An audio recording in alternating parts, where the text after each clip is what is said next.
जल्दी फोकस करो।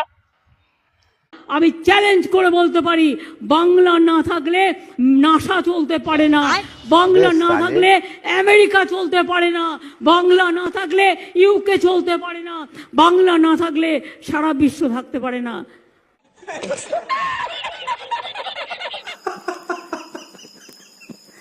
হায় হায় দোস্ত, দিদি এসব কয় কি? বলে বাংলা না থাকলে আমেরিকা চলতে পারে না, নাসা চলতে পারে না, আরো যে কি কি চলতে পারে না। তা দিদি কি কি চলতে পারে সেগুলো তো বলতে পারো, তা তো কিছু বলবে না। কি গুঁড়ো গাড়া সলমে কাকু কাকিমারা সবাই ভালো তো। দোস্ত চলে আসলাম নতুন একটা ভিডিও নিয়ে ঝমঝম করে। আজকে ভিডিও সবার জন্য, ভিডিও সবাই দেখতে পারো। তা দোস্ত চলো বেশি ঝাড় পাকাবো না করে সোজা ভিডিওর দিকে আগানো যাক। আর ভিডিওর টাইটেল থাম্বনেলটা দেখে বুঝতে পারছো কাকে নিয়ে ভিডিও হবে আর কাদেরকে নিয়ে ভিডিও হবে। তা দোস্ত চলো বেশি পাকাবো না করে সোজা ভিডিওর দিকে আগানো যাক। চল চল চল চল গাড়ি স্টার্ট কর। মন্ত্রী যেটা করেছেন মেয়েদের জন্য, তাতে মেয়েরা সম্মানিত হয়েছে। লক্ষ্মীর ভান্ডারে তাদের ভাতার অঙ্কটা বাড়িয়ে দেওয়া হয়েছে এবং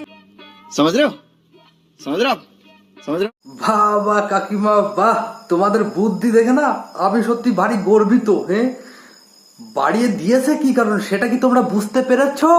পারোনি না?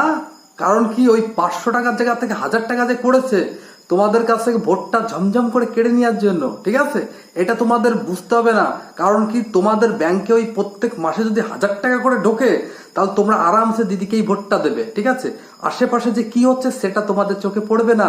চলো দোস্ত কন্টিনিউ, সামনে কি বলে শুনি। এদেরকে ঝাড় বয়সকে দোস্ত মন খুলে এবং বাড়িয়ে দিয়ে যারা 500 পেত তাদের 1000, যারা 1000 পেত তাদের 1200। এটা একটা ঐতিহাসিক সিদ্ধান্ত। মহিলারা সম্মানিত বোধ করছেন। ओ भाई मारो मुझे, मारो मारो मुझे, मारो मारो। नहीं ये मजाक हो रहा है, एक सेकंड यार, मजाक हो। আয় হায় দোস্ত, এই ঠাম্মা কয় কি? মহিলারা কি সম্মানিত বোধ করছে? মানে টাকা বাড়িয়ে দিয়েছে সেই কারণে সম্মানিত বোধ করছে। এই হচ্ছে সেই সব অশিক্ষিত মহিলা যাদের কোনো শিক্ষা বলতে কিছু নাই, শরীরের মানে গটে মাথায় কিছু নাই। ঠিক আছে, যাকে বলে। কারণ কি দোস্ত, কারণ এই সব মহিলারা তো কোনো কাজ করতে পারে না, পারে না। কারণ এদের ব্যাংকে সেই প্রত্যেক মাসে যদি 1000 টাকা থেকে 1200 টাকা ঢোকে তাহলে এরা সে মনের আনন্দে দিদিকে ভোট দেবে। কারণ আমার দিদি তো আছে, কোনো কাজ না করে আমি 500 টাকা আমার চলে আসছে আমার অ্যাকাউন্টে। কন্টিনিউ, আজকে ছাড়া নাই দোস্ত। এবং যারা এই প্রকল্পগুলোর তাচ্ছিল্য করছিলেন, অপমান করছিলেন, আজকে তারাই কিন্তু এই বলছেন যে সত্যি তো এই রাজ্যের মহিলারা অনেকেই, যেমন সন্দেশখালীর ঘটনা বলতে গিয়ে বলছে সমস্ত লক্ষ্মী ভান্ডার মেয়েরা, মহিলারা রাস্তায় নেমেছেন। অর্থাৎ বিরোধীরা পরোক্ষভাবে স্বীকার করলেন যে প্রত্যেকে কিন্তু আম্মা তুমি এটা বুঝতে পারছো না লক্ষ্মীর ভান্ডার কেন দিচ্ছে, কি কারণে দিচ্ছে, তোমরা সেটা বুঝতে পারবে না। আমি জানি সেটা তোমাদের বোঝার বয়স এখনো হয় নাই। ওই যখন গ্যারেজে যাবা, গ্যারেজে তখন মনে পড়বে। ঠিক আছে, কারণ এখন পাশে পাশে কি হচ্ছে সেটা তোমাদের চোখে পড়বে না। তোমাদের চোখে কালা চশমা পড়ে রইছো, চশমাটা চোখের সামনে খোলো, তারপরে দেখো ওয়েস্ট বেঙ্গলে কি ঘটনা ঘটছে সেই সব দেখো।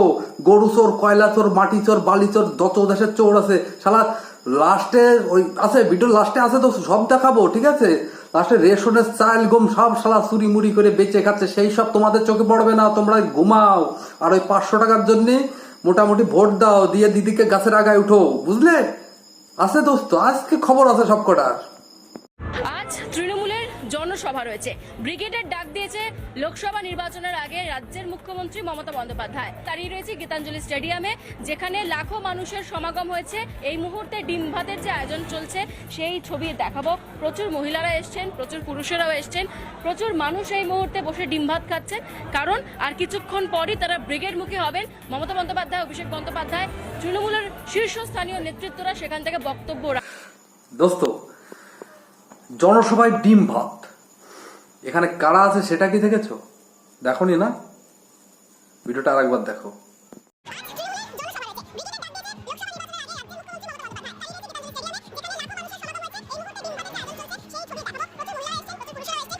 দোস্ত এইসব পাবলিক কারা? কারা ভিডিওটা দেখেছো? কারা এসব পাবলিক? কারা বুঝতে পারো না তো? আমি তোমাদের হালকা করে বুঝিয়ে দিচ্ছি। এইসব পাবলিক সেই সব পাবলিক যাদের থাকার জন্য ভালো ঘর নেই, গরিব, একদম গরিব। আর দিদি কাদের ভোট বেশি পায়? এসব গরিবদের ভোট বেশি পায়। কারণ একদিন যদি কাউকে ডিম ভাত মাছ মাংস খাওয়ানো হয়, তার মন যদি খুশি করতে পারে কোনো সরকার, তাহলে সেই সরকারের পিছনে সেই সব গরিব পাবলিক গুলো ভাগে, মানে ছোটে। ঠিক আছে, তার জন্য দিদি এদেরকে হাতে রেখে কিভাবে ভোট নেবে সেই সিদ্ধান্ত কিন্তু দিদির মাথায় আগের থেকে কিন্তু ঘুরছে, সেই পরিকল্পনায় দিদি চলছে। কিন্তু সেই সব পাবলিক কিন্তু কিছুই বুঝতে পারবে না, কারণ ওই যে ডিম ভাত, ওই যে মাছ মাংস ভাত সিস্টেম আছে। চলো দোস্ত, এবার আমাদের অভিষেক দাদা কি বলে সেগুলো একটু শোনা যাক।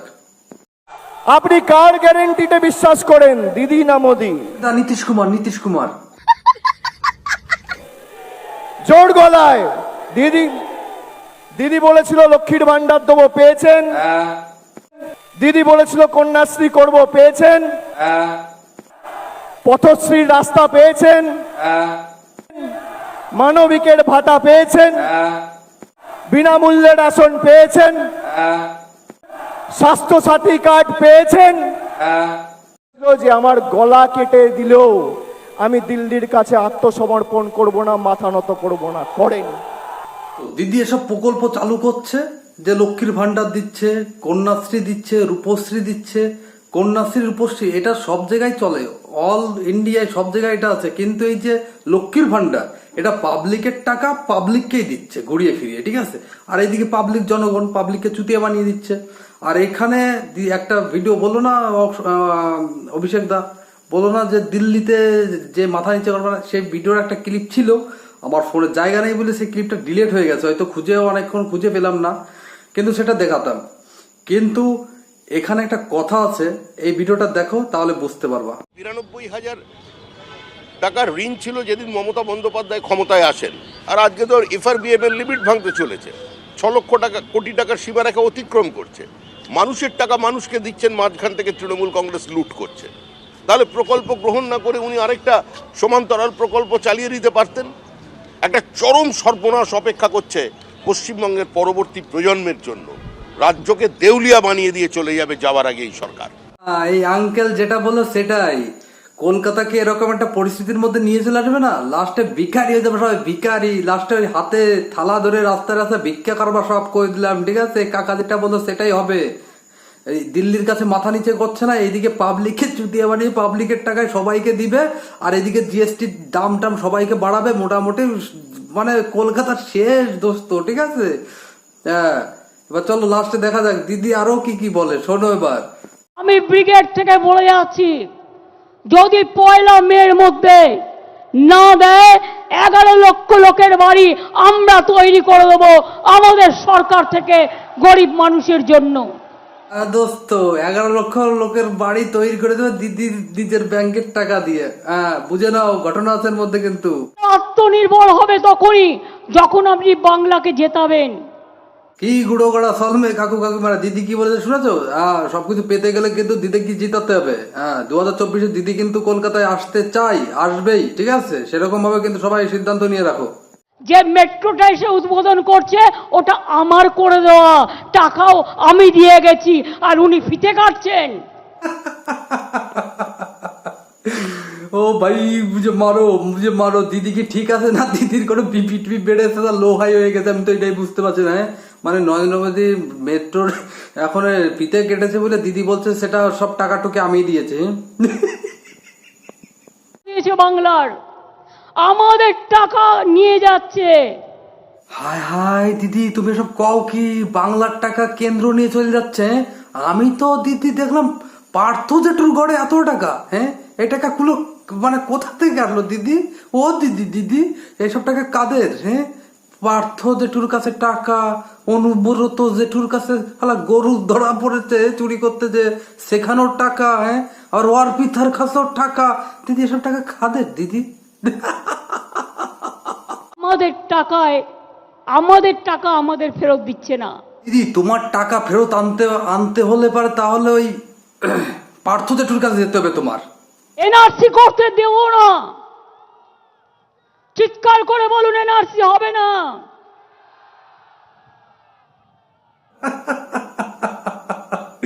দোস্ত বলে কি দিদি এনআরসি করতে দেবে না, হ্যাঁ? তা দোস্ত পাবলিকে তো সেটা চিল্লালোই না, আমি তো শুনতেই পারলাম না। আর কেন দিদি এনআরসি করতে দেবে না সেটা কি জানো? সেটা আমি পরে বলছি, আগে ভিডিওটা দেখো। আধার কার্ড বাতিল চলবে না, গরিব মানুষের টাকা মারা চলবে না। আধার কার্ড দিদি বন্ধ হলে যে তোমার লস, সেটা তো পাবলিককে বুঝতে তুমি দেখছো না দিদি, সেটা তো আমরা ধরে ফেলাইছি। আধার কার্ড বন্ধ হলে ভোটার কার্ডও বন্ধ হবে না, আর বন্ধ হলে পারে তোমার ভোট কমে যাবে না। সেই কারণে তুমি করছো যে আধার কার্ড বন্ধ করতে দেবো না। চ্যাংড়া হচ্ছে সব চ্যাংড়া। ভালো হয়েছে, হ্যাঁ, সিএ চালু হোক, এই তো হবে বলে আশা করা যাচ্ছে, তারিখ দিয়ে দিয়েছে বোনা। হ্যাঁ,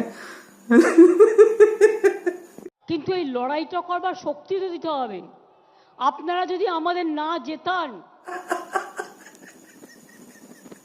এই তো দিদি লাইনে তুমি চলে আইছো। হ্যাঁ, আমাদের তোমরা যদি না যেতা তাহলে শক্তিটা পাবো ওখান থেকে।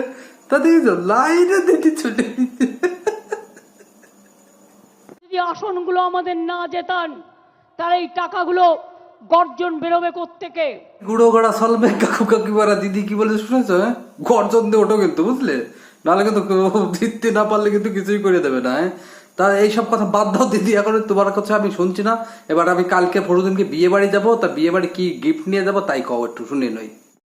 যখন কোনো বিয়েতে যাবেন, এক প্যাকেট জয়নগরের মোয়া দেবেন। সোনা দানা পেলে তো লোকে খুশি হয়, কিন্তু সোনা দানা তো লোকে খেতে পারে না। আর সোনা দানা রাখবেন কি বাবা, ওই ইঁদুর, তারপরে কি যেন বলে চামচিকিরা যেভাবে ঘুরে বেড়াচ্ছে, আপনি আপনার অর্জিত পয়সা সব লুট করে নিয়ে যাবে। अच्छा তো দোস্ত, বিয়ে বাড়ি যদি কেউ যাও তাহলে জয়নগরের মোয়া নিয়ে যাও। জয়নগরের মোয়া কিন্তু দিদির কথা শুনে নিয়ে যাবা, ঠিক আছে? তার দোস্ত ভিডিও শেষ করার মধ্যে আছে, ঠিক আছে? তা দোস্ত আর একটা ভিডিওর ক্লিপ আছে, এটা দেখো, দেখার পরে দোস্ত ভিডিওটা শেষ করে দেবো, ঠিক আছে? চলো ভিডিওটার ক্লিপটা দেখা যাক। নেতা নেত্রী কে কি বলছে সেটার থেকে তো সব থেকে উপরে হচ্ছে মানুষ কি বলছে। সবাই তো বলছেন না, কি করে বুঝতে পারছেন যে সবাই যারা বলছেন তারা সবাই অ্যাকচুয়ালি এফেক্টেড বা অ্যাকচুয়ালি তাদের সাথে এরকম ধরনের ঘটনা ঘটেছে? একটা কথা আছে, আমি শাহরুখ খানের ডায়লগই বলি যে সিমরান ছেট बड़ी बड़ी देशों में ऐसी छोटी छोटी घटना होता है।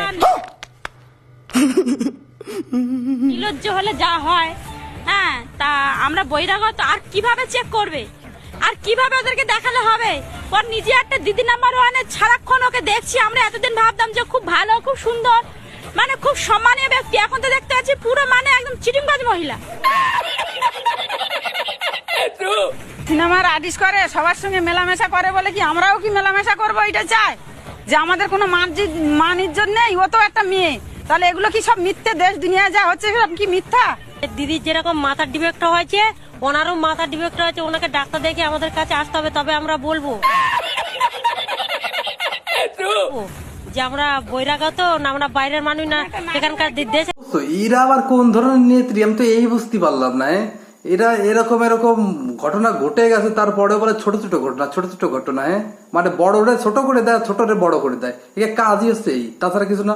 আরে রচনা ব্যানার্জি এও আবার চলে গেছে ভোটে দাঁড়াতে। জি বাংলা থেকে আমার দুটো সাইডে ক্লিপি কপিরাইট ক্লিপ এসে গেছে, সেই কারণে আমার আগের ভিডিওটা একদম ডাউন চলেছে, ঠিক আছে?